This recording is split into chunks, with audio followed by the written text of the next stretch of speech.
Yeah. See? I told you. Uh-huh.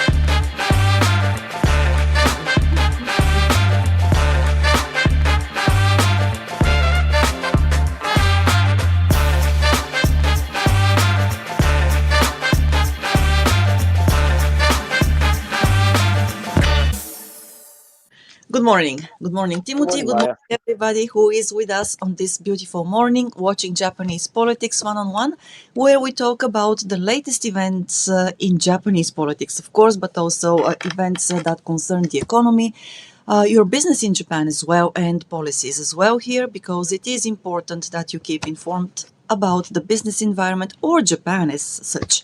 And we have Timothy Langley, the CEO of Langley Esquire, which has been working in the field of government relations and public policy for over 40 years now, Timothy. That's right. I Yeah. believe, yes. So thank you very much for joining us 10% of my today. life. Right. Yes, thank you for joining us today and for letting us know what are the latest events in Japan and the politics here. So it's over to you. Great. Thank you very much, Maya. Good morning, everybody. Thank you very much for tuning in. Today is November 23rd, Third. 2025. This is episode 250. We are 4.8 years into this, every Sunday coming to you with the news that's important. Thank you very much for joining us. And thank you for the people who are new to this program. We try and give you a succinct briefing and then get into the Q&A and wrap it up. Hopefully, last week we went a little bit long, Maya, because I think you talked a lot. I But did. yeah, but we try and wrap it up in an hour and 20 minutes or so. But usually it's the Q&A that really eats up most of the time. So thank you very much for joining us. It's been a very important week. The Prime Minister is in her fourth week. We move into her fifth week. She's left today for Johannesburg in South Africa for a G20 meeting. She's there today and tomorrow. She returns on Tuesday, probably returning on Wednesday. It's quite a trip. I mean, if you've ever flown to the tip of South Africa, it is, you can't go any farther than that. That's a real lengthy visit. She is there now. She just wrapped up an important week for her. There are 3 weeks left in the diet. They still don't have this reduction of 50 seats that they've promised to Ishin, their coalition partner. They're not quite a coalition partner, but they've made certain commitments to Ishin so that they can vote collectively and push through the things that are important to the LDP and to Ishin. But even when they coalesce together, they don't have enough votes. They have to attract other people in. So they're considering a stimulus package, a huge stimulus package. And that's how they weave in some of the opposition parties. So please vote for the stimulus package. You get this and this and this, but you need to vote with us on these other things. So there's a lot of that horse trading that's been going on this last week. There have been no foreign visitors, no state visitors this last week. The Prime Minister has been embroiled in internal meetings and cabinet discussions, in meetings with her security team as well. And in the meantime, the yen has shot up. It closed at 157.2, I think, on Friday. And that's it increased. This time last week, Maya, we were talking about the yen being at 154, I think, and now it's 157. There's a lot of other things that are going on. There are a couple of brewing scandals that we've talked about. I'd like to get into those because scandals, although you don't want to spend too much time on them, they do color how things roll out. And I'm going to tell you about what those scandals are and how they potentially impact what's going to be going forward. China is big in the news this week. If you've been following just lightly, you know that the Prime Minister made a comment in diet questioning. So there were questionings this last week in the upper house and in the lower house, and the leaders of the various parties have an opportunity to quiz her. She was asked about China and Taiwan and what's the level of Japan's commitment to Taiwan, Your Excellency, Madam Prime Minister. And she said, well, it's if China moves aggressively on Taiwan, that would be an existential threat to China. So China, of course, they're totally offended by that.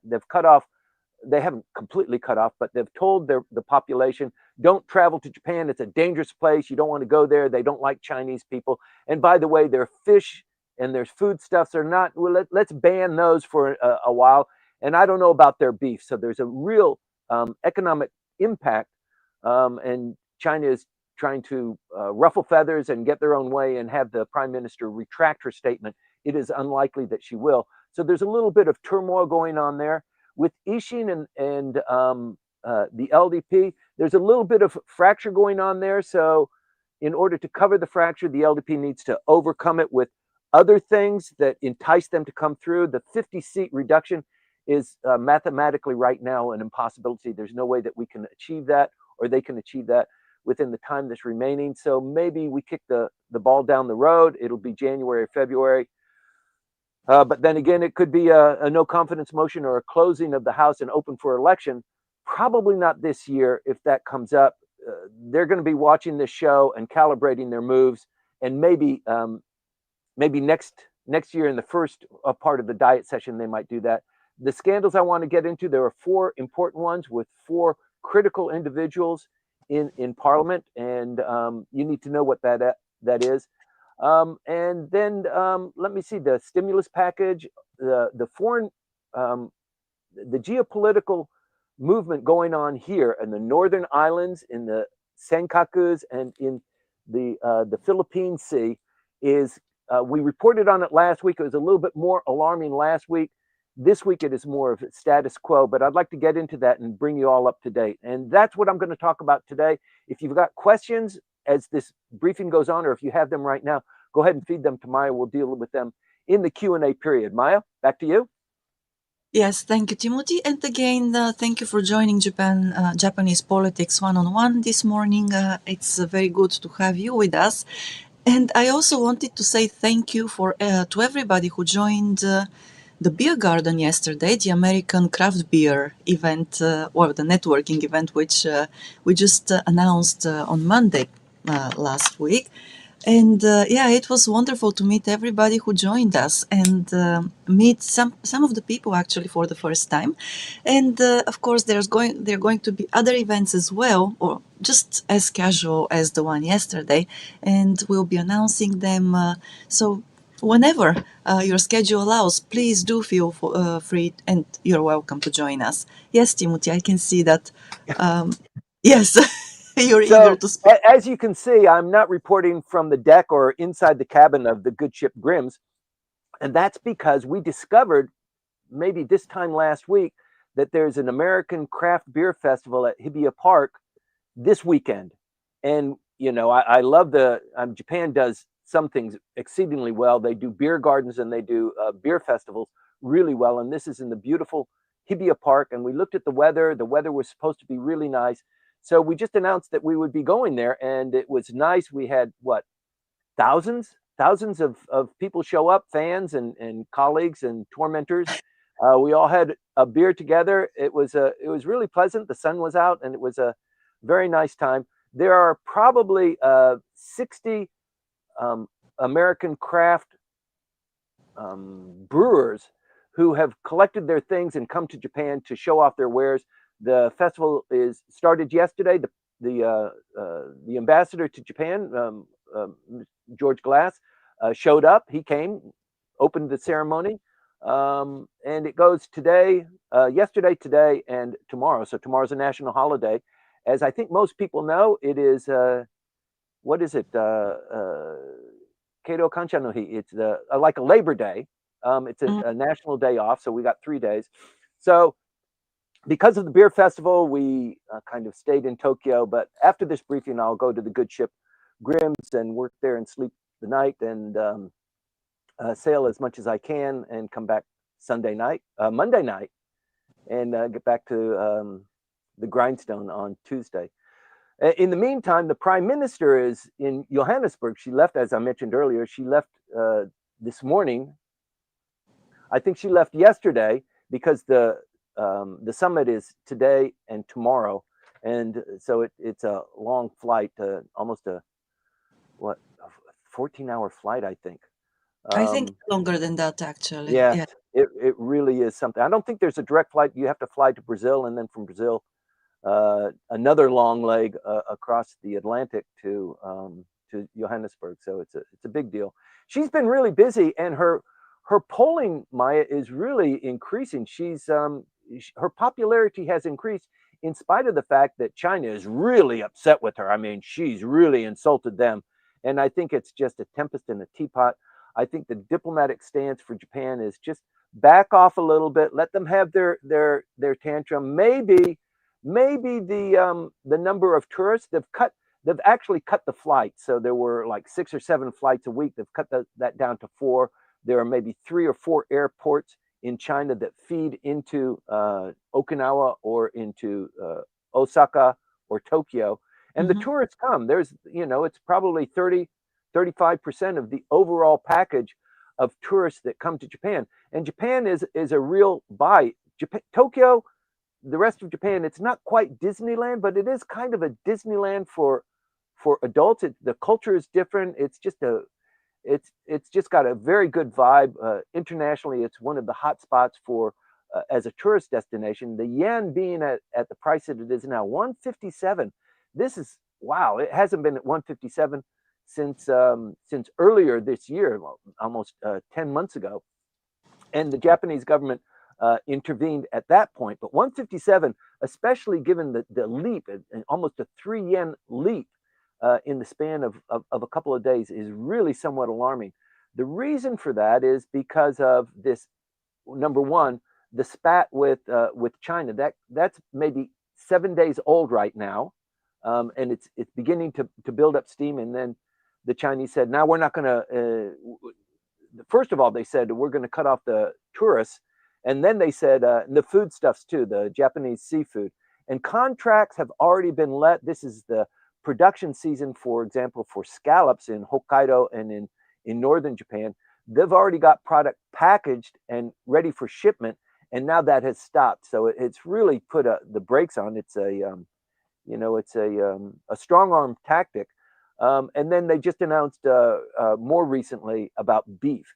So who knows if the Chinese tourists will actually, I mean, the power of the central government in China is really strong, but it doesn't mean that all of the tourists will stop coming in. So there is expected to be a diminution. They can control the foodstuffs going in. They can control the beef. And it could be a little bit more than that, depending on how the Chinese and how the Japanese respond to that. But there was an exchange of a tit-a-tat for the ambassadors. Both ambassadors were called into the foreign ministries to get a little bit of a dressing down. There was a report circulated when the Japanese ambassador, actually not the ambassador, a delegate from the Prime Minister went to China to be received there and got a huge dressing down, and the visuals are not very good. His counterpart in the foreign ministry was a little bit aggressive and dismissive and somewhat arrogant, I think, if you just are reading the tea leaves. But it is a serious spat, and I think the foreign ministry has its hands full. And also the economy is taking a bit of a hit. So we're talking about the yen being at 157. The other reason why it's at 157 is because of this stimulus package. The Prime Minister and the opposition parties and Ishin have been discussing this stimulus package. The Prime Minister said earlier, maybe 2 or 3 weeks ago, that stimulus package is going to be in this amount, and this is how we're going to increase the productivity and the economy of Japan. We're going to do shipbuilding. We're going to do chip. We're going to do some agriculture. We're going to do cybersecurity, that sort of thing. And we're putting money into it.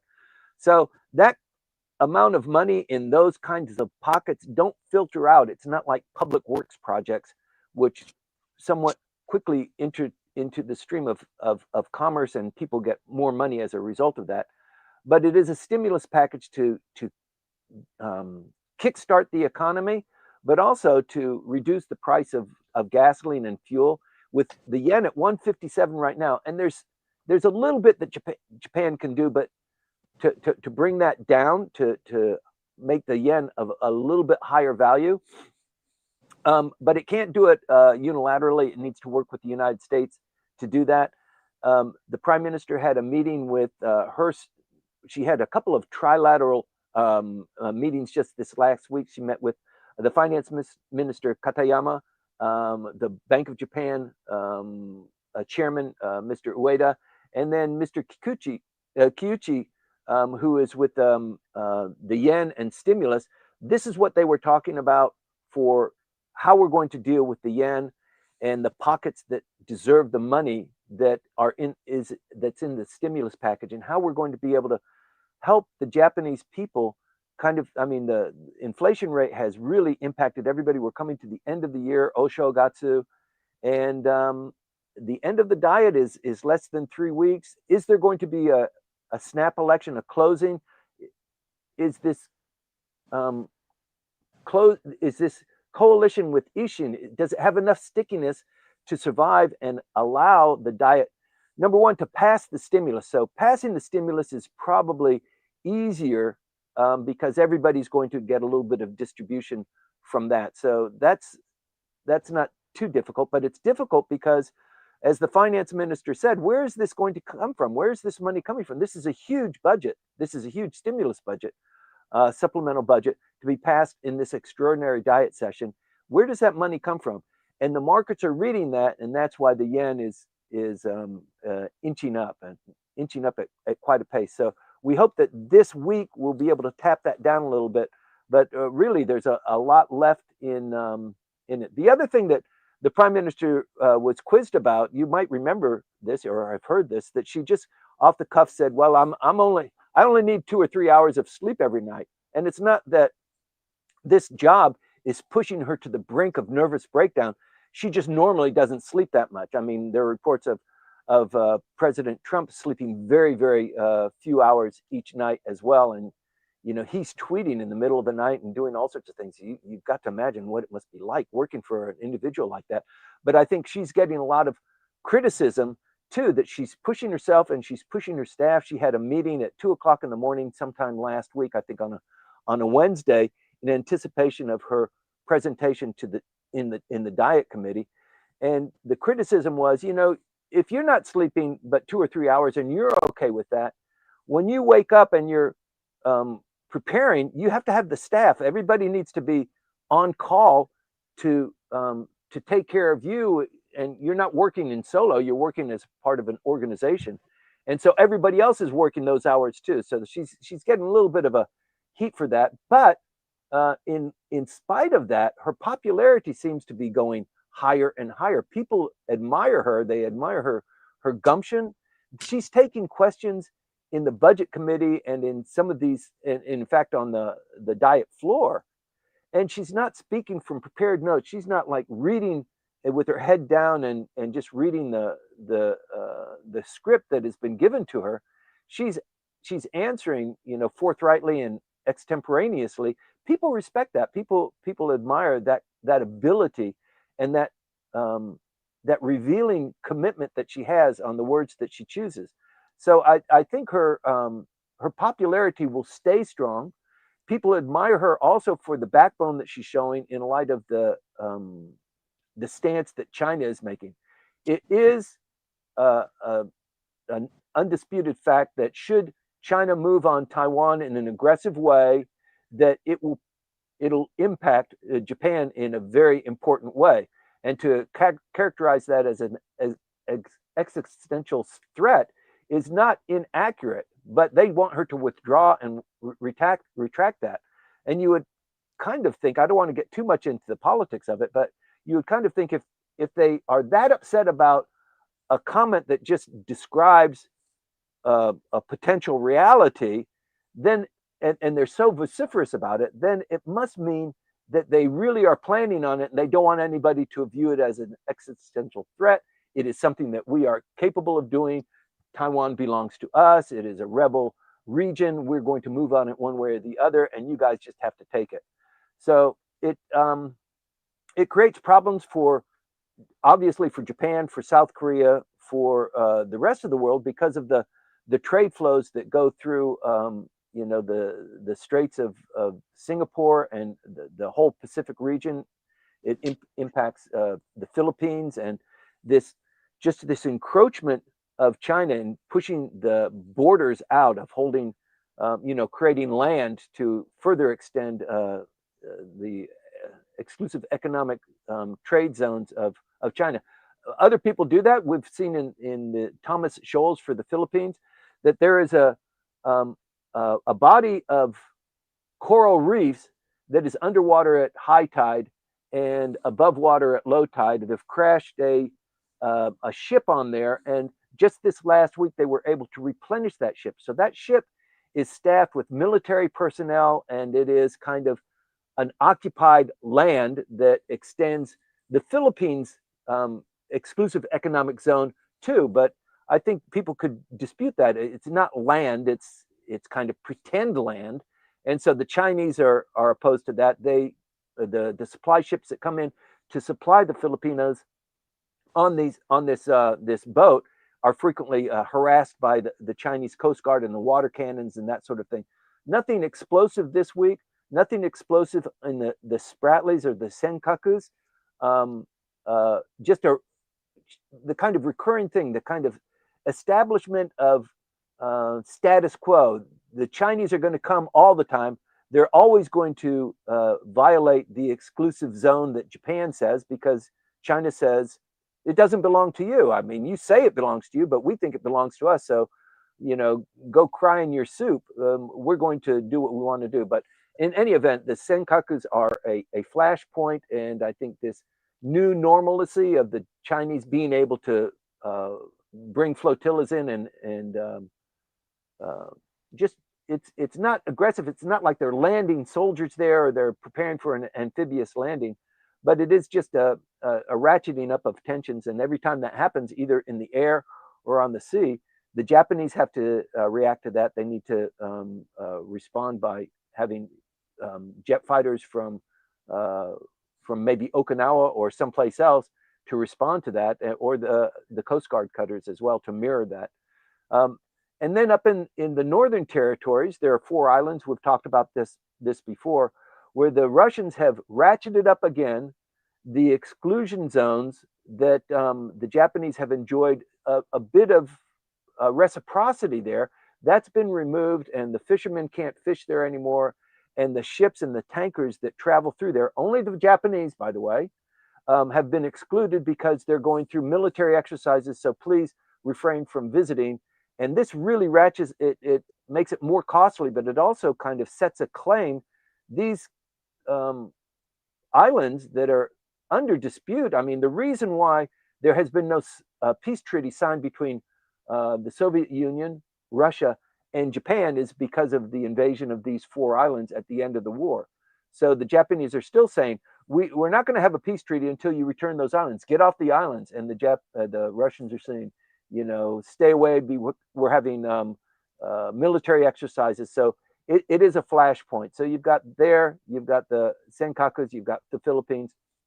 And with North Korea, the things that have been happening this last week, nothing really, no firing of rockets, but they are testing solid state rocket boosters. So solid state is easier to conceal. It's more immediate than the liquid. It's a little bit more technically difficult, but they are making tests there. So the delivery vehicles for cruise missiles, for intercontinental ballistic missiles, so they have those delivery vehicles. They're working on the finer points of it, the distance and the concealment, that sort of thing. They haven't quite figured out the nuclear payload. They can do that in probably a week or 2 weeks with the help of Russia. So the relationship between Russia and North Korea is always an area of great concern for us. But with domestic politics in Japan, Ishin and the LDP, even if they're good buddies and they love each other and they vote to pass the stimulus package, they pass the vote to reduce the diet seats by 50, they still don't have 50%. So they need to encourage other people in. This is a story that we've been talking about ever since she's become prime minister. But also with the reduction of 50 seats, there are within the LDP, if you reduce the number of seats by 10%, that means some in the LDP, some existing members of the LDP will also lose their seats. So that means that of the LDP members who are probably going to lose their seats, they don't want to vote for this motion. So right now we've come to the point where there are 3 weeks left. They've been talking ad nauseum about it, and they just have figured out that they can't do it. There's too much opposition. There are too many um, opposition parties who are saying, hell no, we're not going to reduce the number of diet seats, because if we do that, you might reduce some diet seats too by a couple of percentage points, but we do it in double digits. Our seats are reduced by double digits, and it's just a political ploy by you guys to try and muscle in and take over the government by having the majority of seats in the upper house and in the lower house. And in fact, even if they voted for this and it passed some version, it doesn't really go into effect until there's an election of the lower house. So this is just for the lower house, reduced by 10%. That's about 50 seats. It doesn't look like it's going to happen in this diet session. As a consequence of that, there are 9 other promises that the LDP made to Ishin to bring them together. And the other one was make sure that Osaka is the number 2 capital.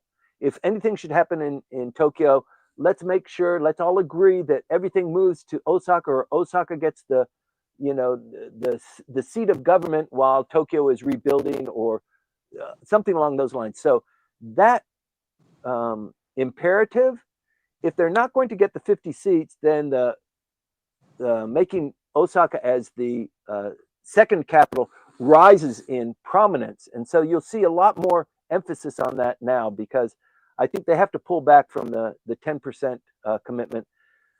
Maybe revisit it in the next diet session. But like I said, there are only 3 weeks left. They haven't passed the stimulus budget yet. They haven't passed the gasoline tax. There are some other things that are going on there.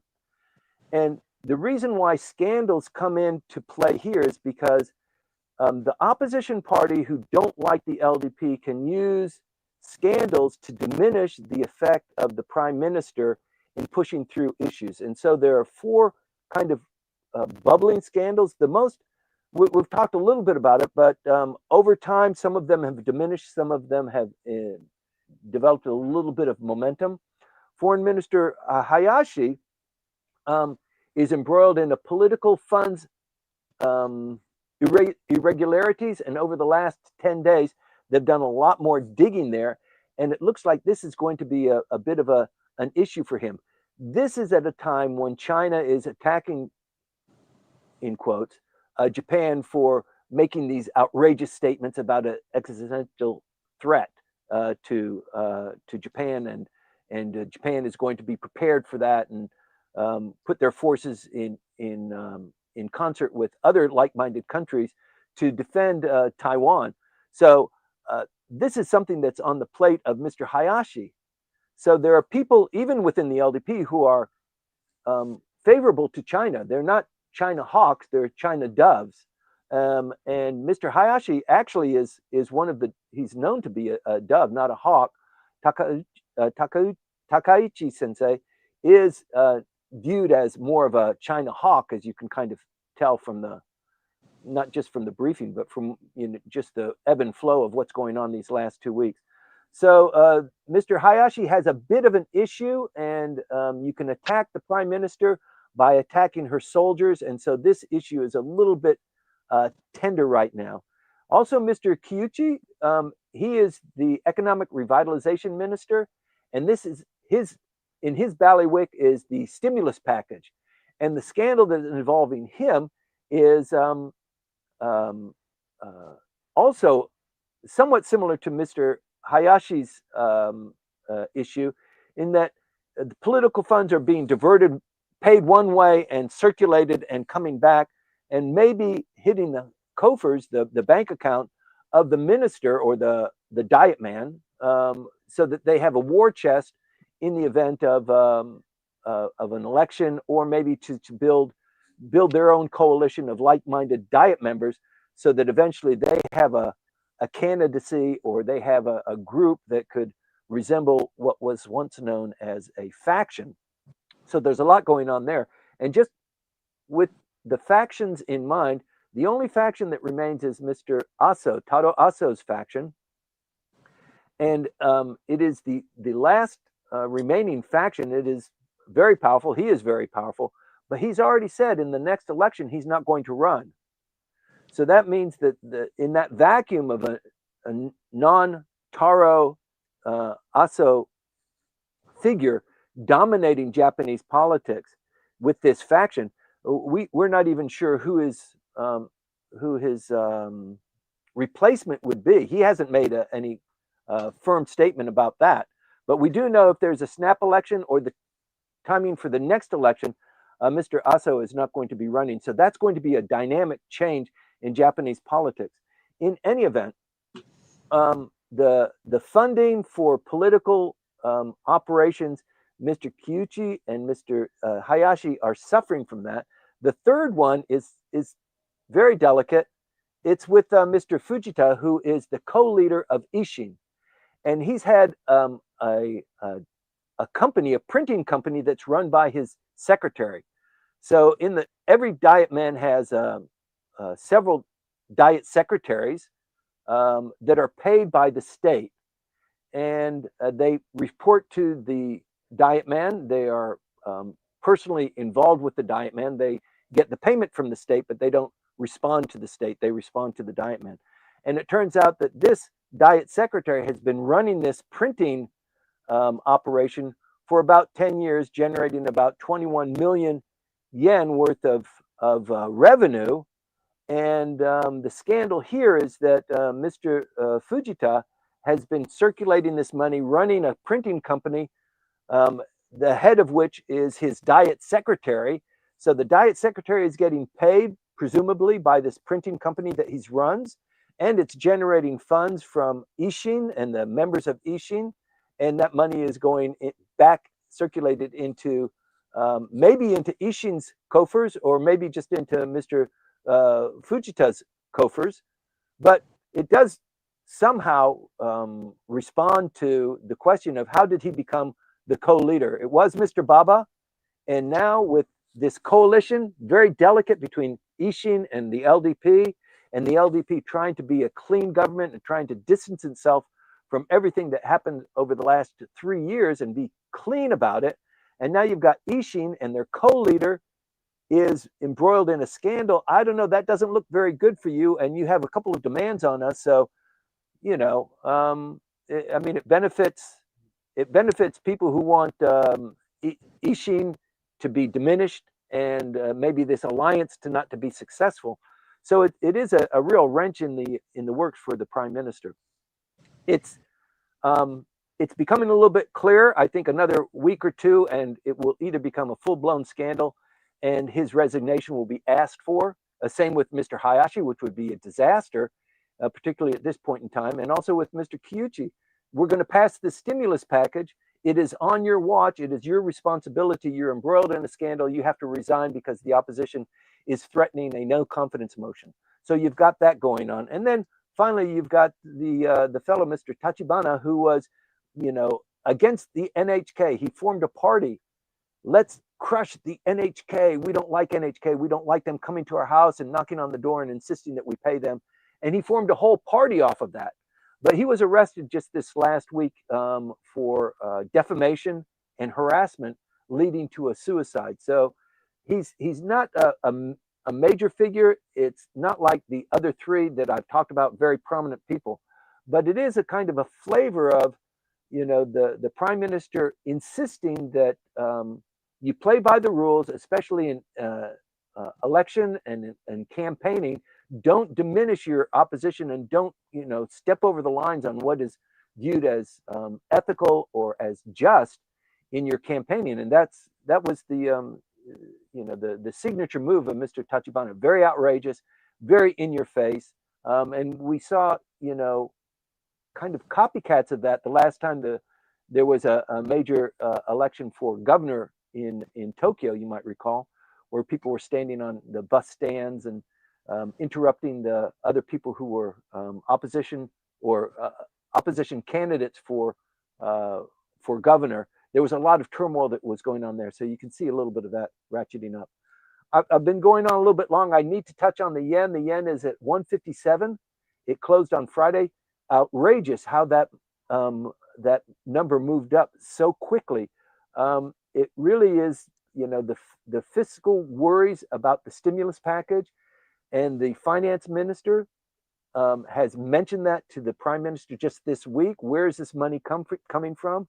Also, the China tensions push the yen down. That means the numbers go higher, but when the numbers are higher, it's 157. That means that the yen is weaker. The value of the yen is weaker.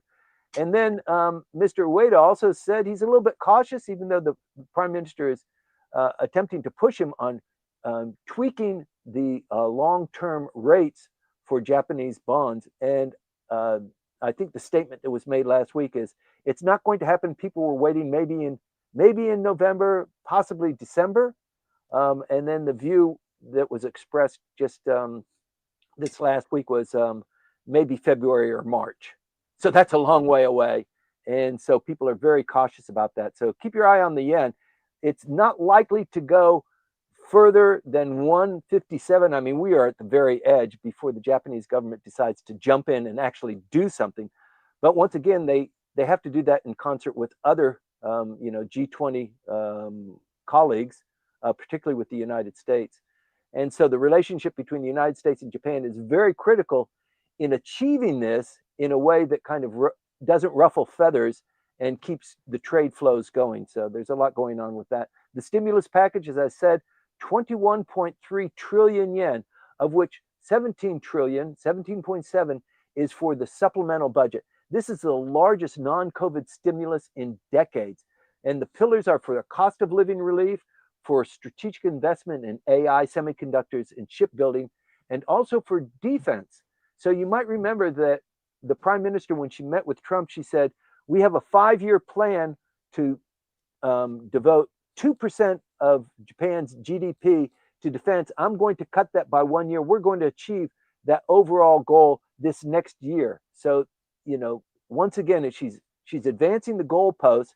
She's telling the president of the United States, we are bound with you. We are going to spend more money. We're going to take more of the responsibility for defense. That's music to the president's ears, because he doesn't want to dominate geopolitics. He wants the allies and the like-minded countries to take their fair share of it and to do their part of it. And so that's what's going on there. There's also Mr. Koizumi was really busy. He was formerly Minister of Agriculture, and the rice prices, you might remember that. And then the rice prices went down, and then the warehouse stockpiles were beginning to go into the stream of commerce, and people were buying 2-year-old or 3-year-old rice. The price of rice has now come back up. He is no longer Minister of Agriculture. He's Minister of Defense, and he's been really busy these last 2 weeks. Last week, or 2 weeks ago, he was in Laos with an administration 2+2. And this week, it's more of a 2+2 on defense strategy. And the suggestion that after the 5 years, that's now reduced to 4 years at 2%, that there's consideration that it would go beyond 2% in the future. And he's working on that kind of measure. But it has, the finance minister in a titter, where are you going to come up with this money? We're already, 250% underwater GDP compared to income from taxes and surplus. So it's a big risk where that money is going to come from. And it does cause some firms to be a little bit more risk averse. So some of the bigger firms are going to benefit from the stimulus package: shipbuilding, AI, semiconductors, some of the big manufacturers. So it really we have to wait to see how that's going to be implemented. But the surplus package is supposed to be passed in the next, it's got to be passed in the next 3 weeks, but probably in this next week diet hearing. I think that's about all I want to get into right now. I'm sure there are other questions. We've talked about the second Thomas Shoals in North Korea with the submarines. We haven't talked about the submarines. I've mentioned that last week. Korea is really going forward on nuclear powered submarines and potentially building them for their own fleet, but also potentially selling them. Japan only has electric motors for their submarines. They would like to go into nuclear, but there are 3 principles, defense security principles that the Prime Minister wants to revise. She's given those instructions to Mr. Koizumi, Defense Minister. And so those will be under revision. The revision on how we treat foreigners is also under revision. How Japan deals with foreigners who are here illegally, in particular, but also visa stayers, overstayers, and the number of foreign visitors that are coming in. We anticipate a policy statement on that in January. And I think just with that, Maya, I'd like to close this part of the briefing up and move into the Q&A. I'm sorry I went a little bit long, and I hope it was succinct enough and manageable enough for everybody to get some value out of it. And I'm happy to deal with some of the questions. Once again, I don't have all the answers. I do this all the time, so I'm pretty thick into it, but I don't have all the answers. And there are some people here, Japan hands in the audience, who have better insight, deeper networks, who could possibly respond better to some of the questions. So it's kind of open. The title of this briefing, going on for 4.5, almost 5 years, is Japanese Politics One-on-One. So it's us, it's me and Maya to you, and you participate to the level that that we participate to. So thank you for your comments. Thank you for your attention. Thanks for talking about it among your friends, and thanks for thinking the briefing is of value. Maya? Yes, thank you, Timothy, and to everybody who joined us and watching us. Yes, what Timothy said, thank you very much for being here with us, watching the briefings. Also, we appreciate your help in spreading the word about the briefings.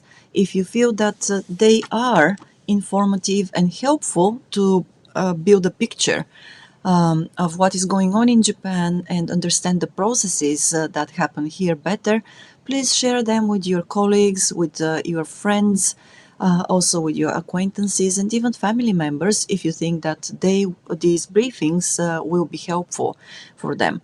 And also remember to let us know that you have been here with us by probably subscribing, also leaving a comment, sharing your thoughts on the events we're talking about with us, or also bringing our attention to something that we have missed this time. Yeah.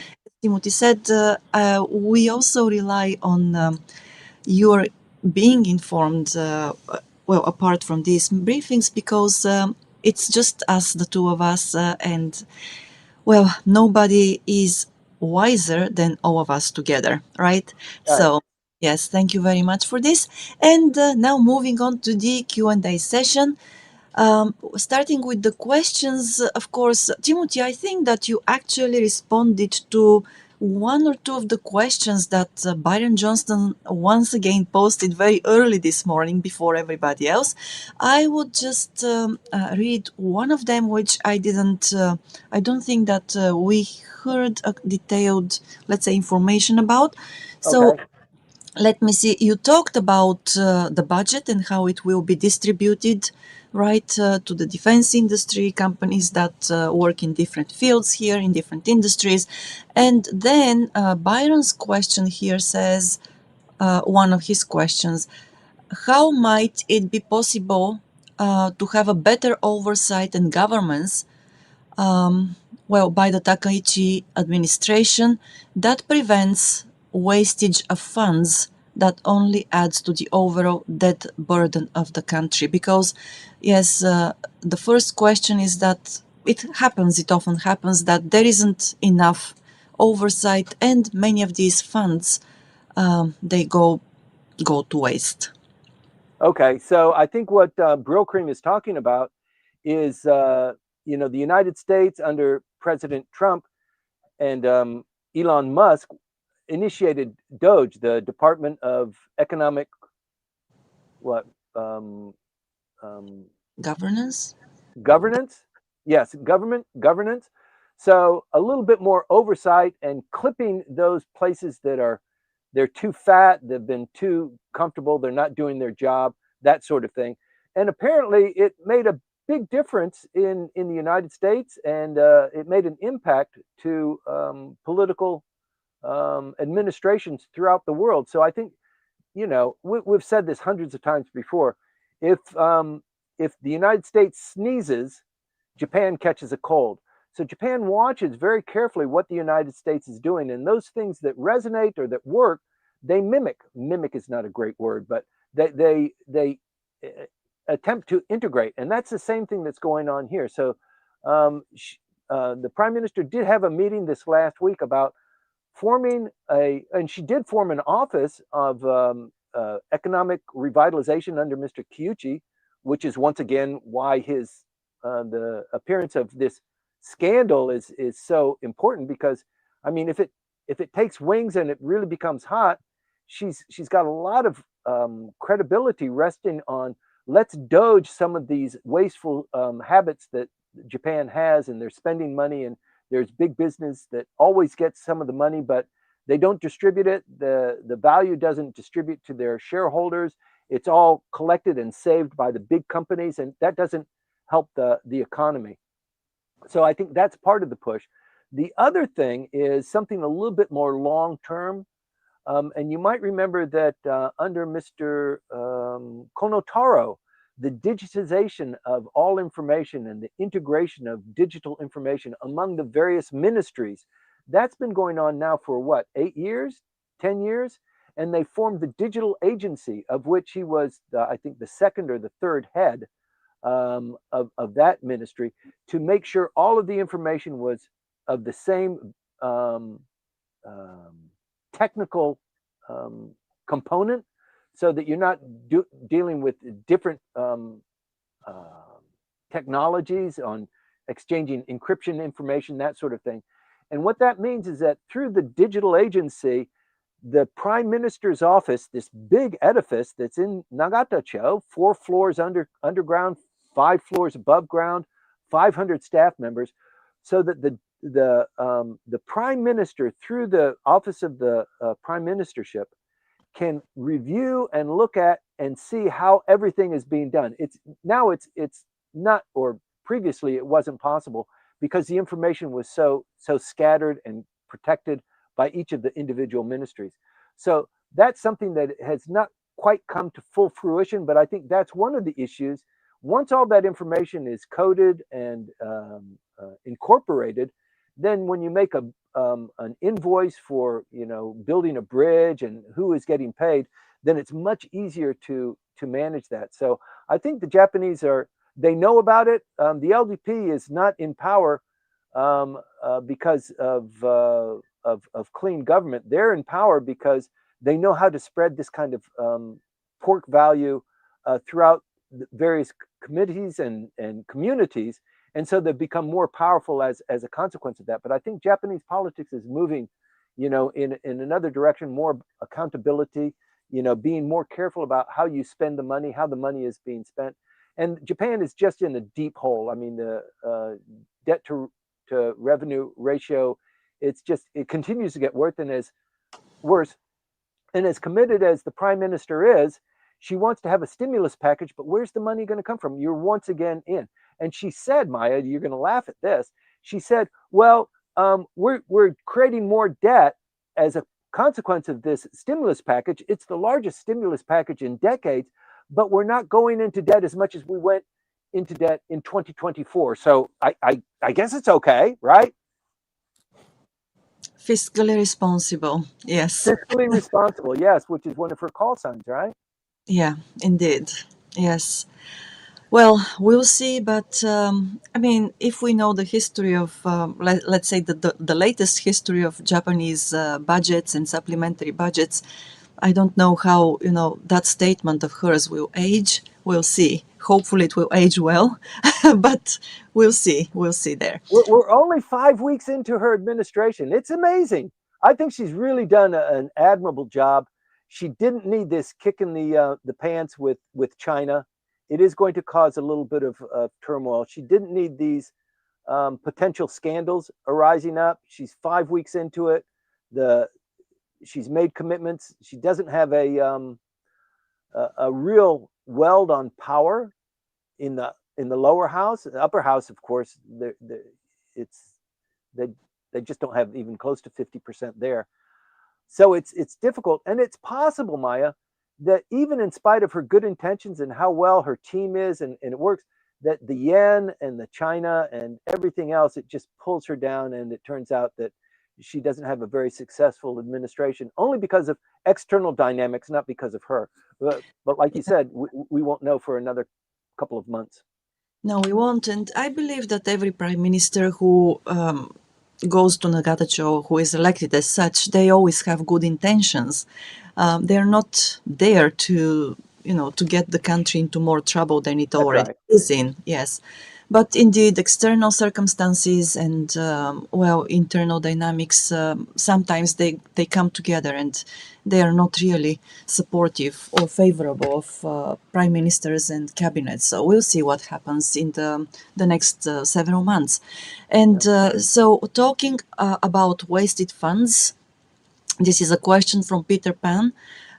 Talking about wasted funds, is JICA one of the agencies to look into? Absolutely. Good call. So once again, the United States sneezes and Japan catches a cold. The United States attacks um, um, what's the aid organization in the United States? Oh, what's that? But anyway, the aid USAID? pardon No? me. USAID? Yes, USA. That was attacked too, and it looked like that's where a lot of the pork barrel was. That's how the Democratic Party, they fed money in, they paid for initiatives, and then the money somehow filtered around and repaid people who were supporters and that sort of thing. That's one of the stories that has been portrayed, and so USAID has been almost closed down, right?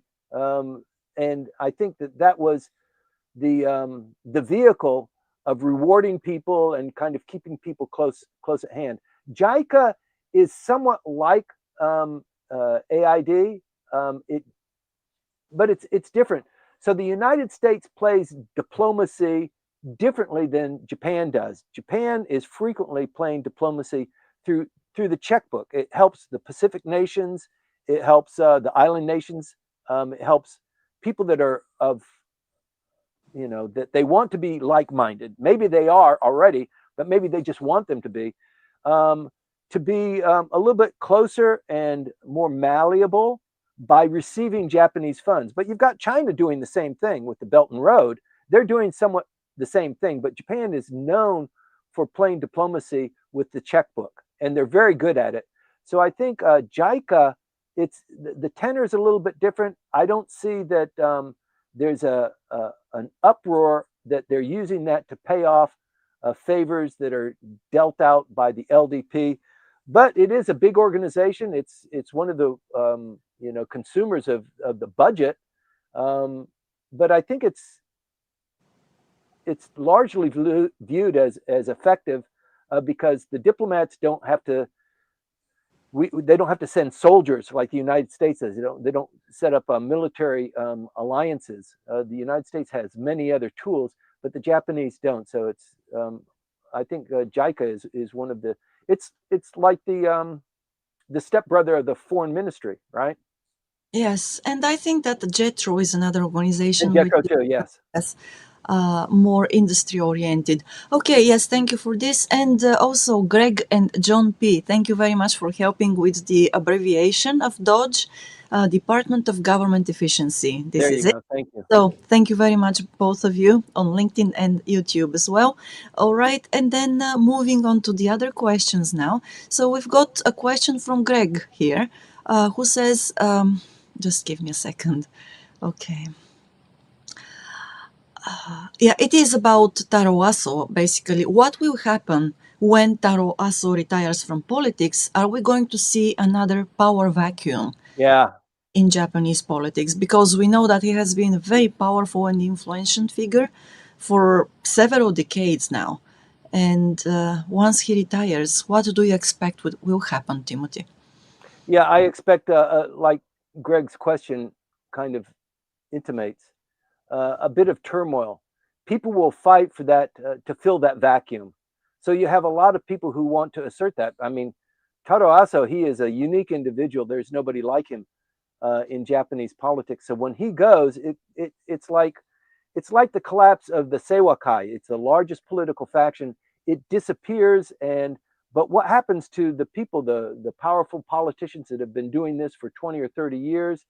I mean, they just don't evaporate. They don't disappear. It just kind of reconfigures itself. Seiwakai is still in the process of reconfiguring itself. It will come up. There are people who are in Seiwakai who took money, who put it into their pocket, who were lambasted, who were punished for that, who are in the cabinet now.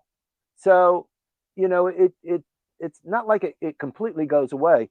But similarly with Taro Aso and with his faction, I mean, this is a gem. Who is going to succeed to that? I think his son is frequently mentioned, but he's no Taro Aso.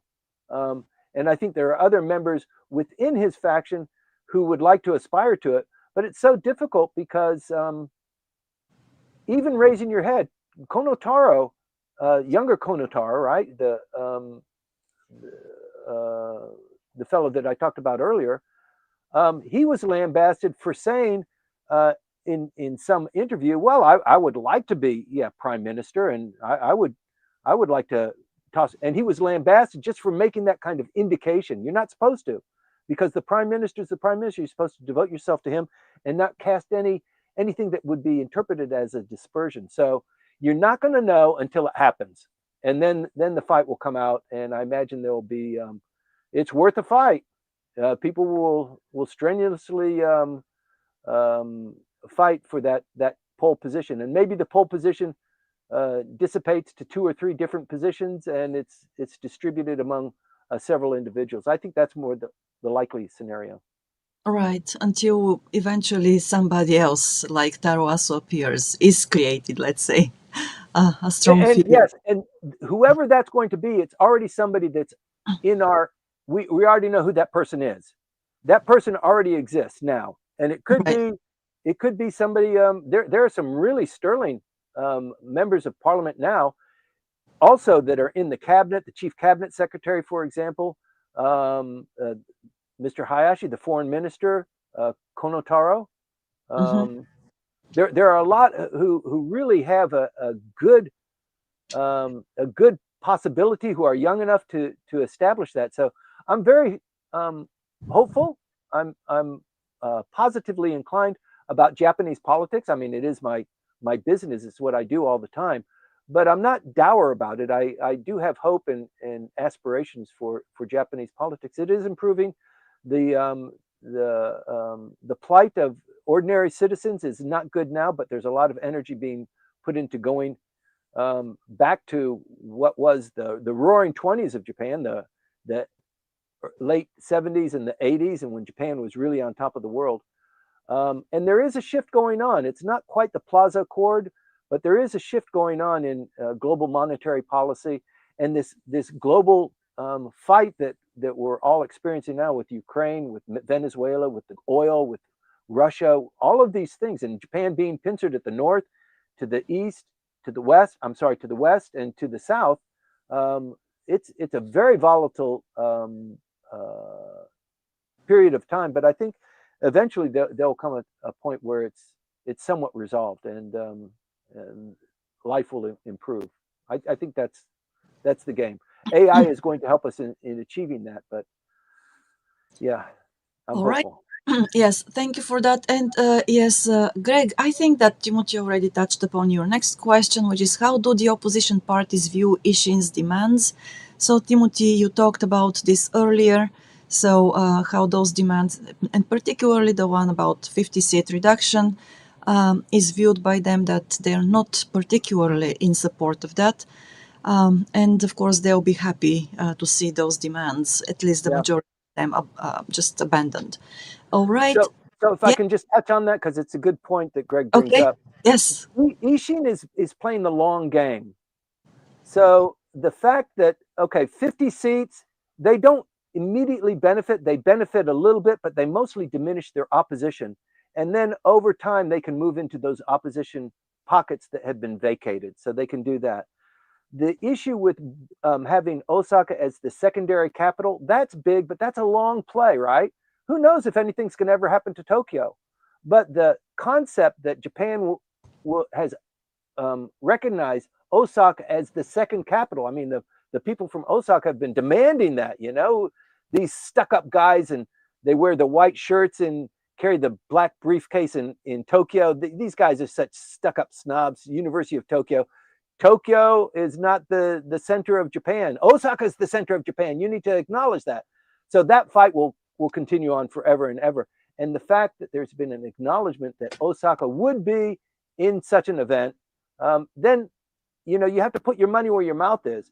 If Osaka is indeed the secondary capital, just in case, then there has to be structure, there has to be infrastructure, there has to be acknowledgement of that in visible ways. Moving some of the administrative offices or the ministries to Osaka or to Kyoto or to Kansai, I think is the key feature of that. I mean, you can say Osaka is the secondary capital, but you need to put you need to put that into action. So opposition parties understand that. They know that Osaka is Ishin is trying to establish a national party. They're mostly regional right now, but yeah, it is unfortunate that Mr. Fujita, the number two, or not the number two, he's actually number one. There are two number ones. He's the number one that actually has a diet seat. The other number one is the governor of Osaka. That he's having this difficulty, and that benefits some people. That he's squirming a little bit, right? So we have to. It's nothing is in a vacuum. But thanks for the question, Greg. Great. Okay, thank you for this. And we have two questions coming from different people who are seemingly new to this briefing. So the first question is, how do the opposition sorry, this is the other one. Why Japanese political elite is tied up with the cults? And I believe this person, Art Van Delay, maybe is talking about the Unification Church and also, let's say, the association. Komeito. Yeah. Yes. So, yes, go ahead, Okay. Stuart. So that question is about votes. Why is the political elite so enamored with religious organizations? And it's not just religious organizations. It's the Association of Barbers, the National Association of Barbers, the National Association of Auto Mechanics, the National Association of people who play koto, right? Because if you can get an endorsement from one of these parties or these organizations in the context of the Japanese culture, you're more likely to get all of them to vote for you or to believe in something. You have an opportunity to brief them or to talk to them or be friendly with them. They're going to go to your benkyokai. They're going to pay some money, that sort of thing. And for religious organizations are key because they follow what the leader says. So it's not just about God, but there's also social underpinnings with religious organizations as well. Help the downtrodden, make sure that the Constitution stays as it is, open the door to more foreign immigration. Everybody has their own views, but if you are friendly with one of these groups, these coalitions of voters, they're believers, or they're maybe, accolades. You're likely to get them and their family and their wives and other people to similarly vote, or to hear them talk about, well, I like this guy because he does this. So any way to influence that dialogue it's like an attractive honey to the bear, which is the Japanese politician. I need votes. So I'll spend time in between election campaigns courting favor with these groups, with the banjo players of Japan, or the various groups that I have some affinity with. And so I can, with a straight face, say, I'm following you and I'm looking out for your best interest. But when it comes time for election, please vote for me. Right? Right. Yes. Thank you for this. And the other question from John P is a new. Oh, sorry. Are any of these non-LDP factions, I believe you mean parties, John, are any of these non-LDP parties are the strongest? Oh no, who? Just a moment. Okay, which one of them are strongest, and how much of a threat are they to Miss Sanae Takaichi? Yeah. Forgive me So for we this. all we all know. There's the LDP is on top. It's the All right. largest political party. That's followed by the Constitutional Democratic Party. So they have maybe 150 members of the Diet. So they can throw their weight around. There are other parties. Probably Ishin is number three. Komeito or the Democrat, maybe Komeito is number four. Democratic Party for the People is, I think they probably have 30, 28 or 29 members. Ishin has maybe 30 or 33 members. So the difference is very, very close. And then it falls down rapidly. The Japanese Communist Party, the Social Democrats, that sort of thing. So there's power in the LDP, but it doesn't have a majority. So it needs to link up with somebody. The next best is the Constitutional Democratic Party, but the Constitutional Democratic Party doesn't want to have anything to do with the LDP. They want to defeat the LDP. They want to be the top dog. So they're trying to bring the other opposition parties in concert with them to vote on certain bills and hopefully maybe a no confidence motion. So the Constitutional Democratic Party is the only party that by itself can issue a no confidence motion. Not anybody can do that. You can have parties that join together and they say, let's join forces and say, let's punch her in the nose and issue a no confidence. Only the Constitutional Democratic Party can do that unilaterally. Okay. In order for it to succeed, it needs to bring in the other opposition parties. But the LDP has decided, they toyed with the idea of maybe having a coalition agreement with the Democratic Party for the People, Mr. Tamaki's group. That was blown over. And even then, it wouldn't have given them 50%. Even with Ishin, it doesn't give them 50%, but it's a little bit closer. Yeah, so it's a delicate dance. Miss Takaichi does not have control of the lower house. She can't push bills through. She can't push the stimulus package through unless somebody in the opposition parties or maybe some independents vote with the LDP Ishin coalition. Okay, thank you for this. And moving on to a more, let's say, geopolitically oriented question. It is from Agnieszka Kapavnik again. So, Agnieszka, thank you very much for joining us today again. She says, thank you for the interesting presentation. And do you think that the recent happening with China will strengthen alliances like Quad? Yeah, I do. I think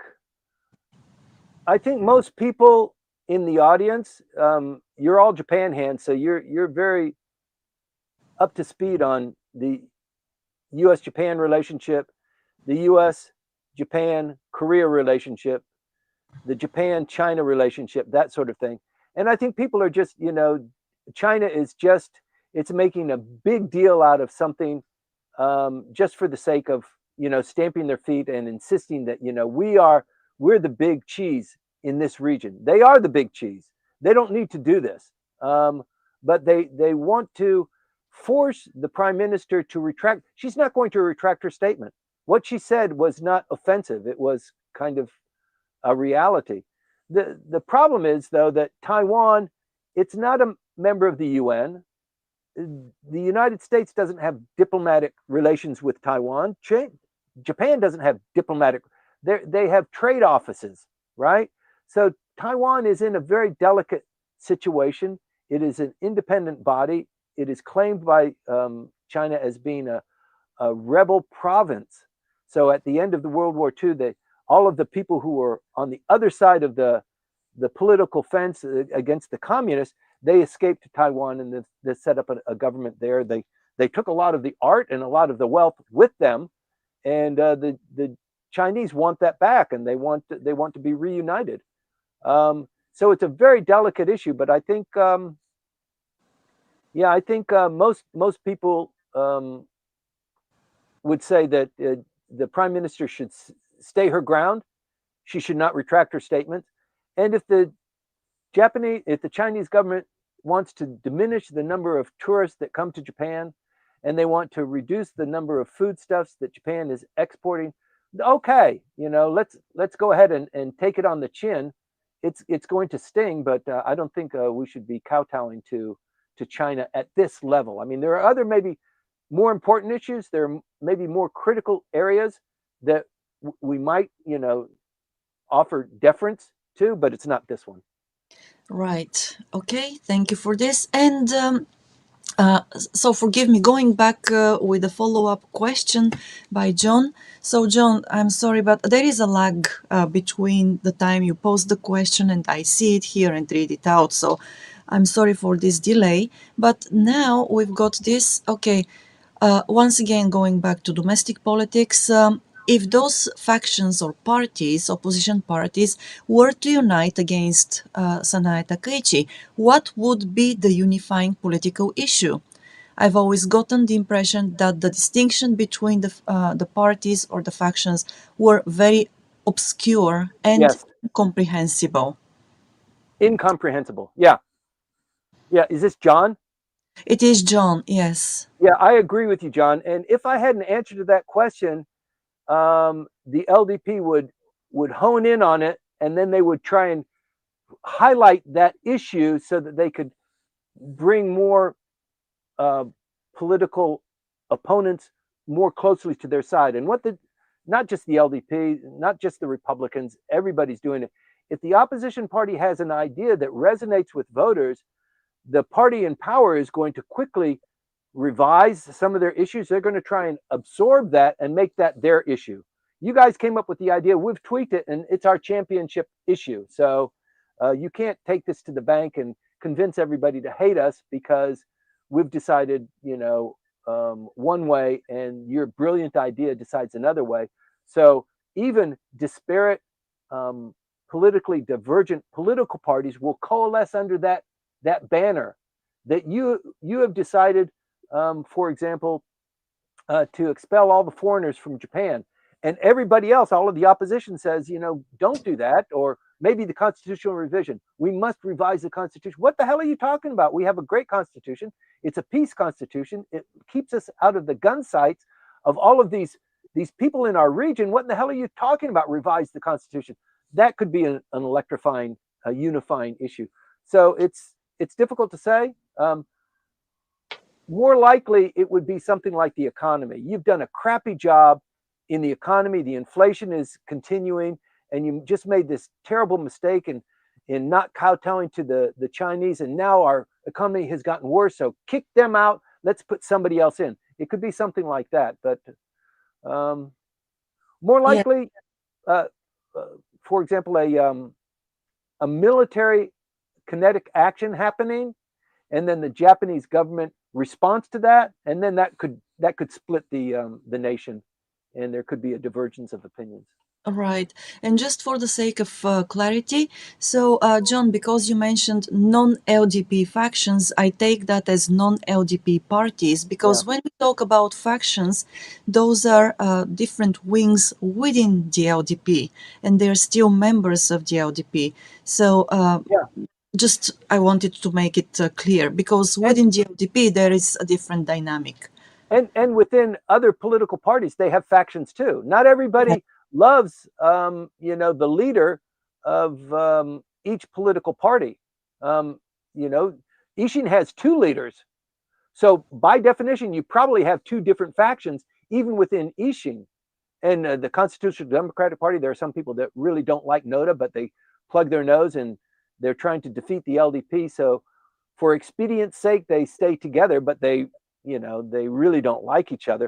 That goes on in every political party.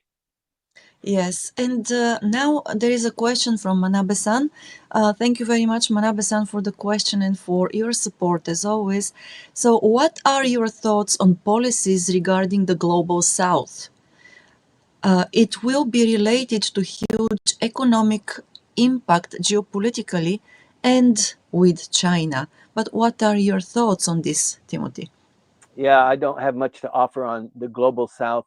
I know that the battle is already been drawn. between brick and the Belt and Road, and whatever the Japanese do. But the Japanese are not doing it in isolation; they're doing it in concert.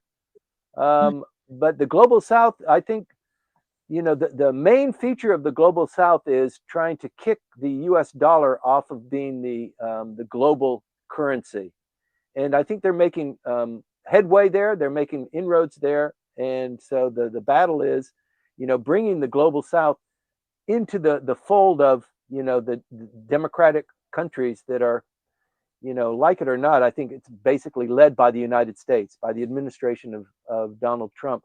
That's where all the initiative is. I mean, globally, you can see he's traveling around the world.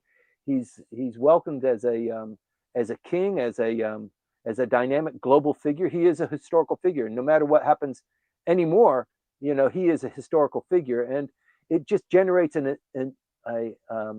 inertia all by itself. So, like it or not, I think this battle among the smaller countries, those countries that really rely on trade and development and economic assistance and large-scale infrastructure projects, they're ripe for being influenced. And they could get a port or a bridge, and it's going to help their economic development. And maybe for the next 5 years or 10 years, yes, we will key our economy to the Chinese yuan, or maybe we won't be paying for things in the U.S. dollar. But I think that's coming to a point very quickly. I think we're actually in the middle of that not being a resolution, but that coming into an all-out conflict. So you can, if you follow what's going on with Secretary Bessent and the Treasury Secretary and the Fed, you can see and what President Trump is doing. There's a huge battle brewing there with the currency, with the yen rate, that sort of thing. I think it's all coming to a head very quickly within the next several months, in fact. Right. Yes, and there is a question from Hiroaki. What is the current state of U.S.-Japan investment deals? Okay, so I think what you're talking about, Hiroaki, is the $550 billion commitment that Japan made to the United States. There was a lot of curiosity about that, because the number was thrown around, and it was like, so Japan is going to invest $550 billion in the United States in a lot of different components, and that's going to generate some revenue, and the lion's share of that revenue the Americans keep, and 10% of that the Japanese keep. Is that right? So that's kind of the storyline there. And since then, there have been many webinars. There have been many attempts by the Japanese and by the Americans to explain what that actually means. So there's a lot of information out there now. I'm not in a position to actually debrief you on that, but it has come up. It's not as onerous or as distasteful as it once was. Even the Prime Minister, Ms. Takaichi, had said, as a candidate for Prime Minister, I'm going to look at this $550 billion trade deal. I don't know if I like it. It sounds very curious. And if there are areas that I don't like, I'm going to be questioning them because I'm tough, right? She did basically say that. She became Prime Minister, and she's kind of cooled down a little bit. So Right. she has been educated about what that actually means, why that lion's share of the revenue stays with the United States, and why some of that comes back to Japan. But the opposition and the controversy about that particular play has died down considerably. You don't hear much about it anymore, because I think it's basically been explained. It's been resolved. There's still some more issues that are probably on the table, but if there's more interest about it, I can talk about it in the next briefing. Right. Yes, indeed. And of course, we can continue following these developments as well. So again, yes, John P. Yes, he says, hopefully there's a common sense faction or a common sense party. I agree with you, even though I would say that I know that some people will disagree with me, which is okay, but I think that common sense in Japan still prevails. So it's maybe it's not as much as we would like it to be, but it's still here. All right, and with this, well, it looks like we have been, we have finished going through the questions and comments today.